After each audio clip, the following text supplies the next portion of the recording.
पुण्यात माणुसकीला काळीमा फासणारी घटना। ॲडव्हान्स घेतलेला पगार परत न केल्याच्या कारणावरून कार ड्रायव्हरला जाळून मारलं।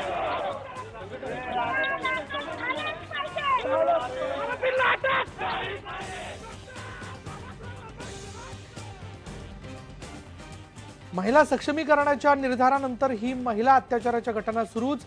सांगलीमध्ये छेडछाडीला कंटाळून अल्पवयीन मुलीने केली आत्महत्या, आरोपी फरार।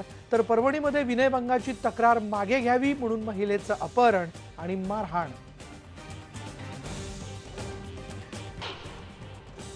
स्मृति ईरानी में इन्होंने क्या देखा कि तुरंत पहले टर्म में इनको कैबिनेट मिनिस्टर बनाया, सिक्योरिटी दे दिया, सारा फलाना दे दिया, घर भी बगल का घर देने के लिए निकले थे और बीवी को घर में ना बिठा रहे।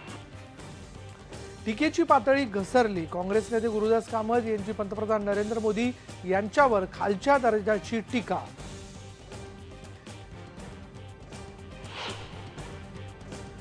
मुंबई महापालिकेतल्या भ्रष्टाचाराविरोधात काँग्रेस आक्रमक। जनार्दन चांदूरकर यांच्या नेतृत्वाखाली मोर्चा, आझाद मैदानात निदर्शनं।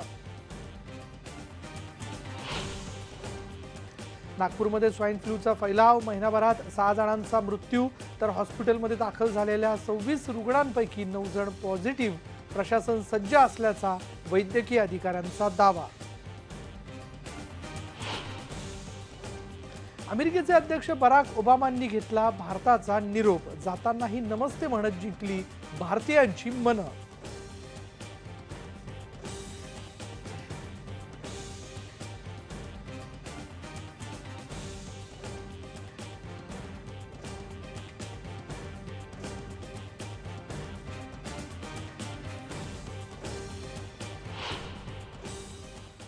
आर.के. लक्ष्मण यांच्या पार्थिवावर सरकारी इतमामात अंत्यसंस्कार। मुख्यमंत्र्यांसह अनेक मान्यवरांनी वाहिली श्रद्धांजली।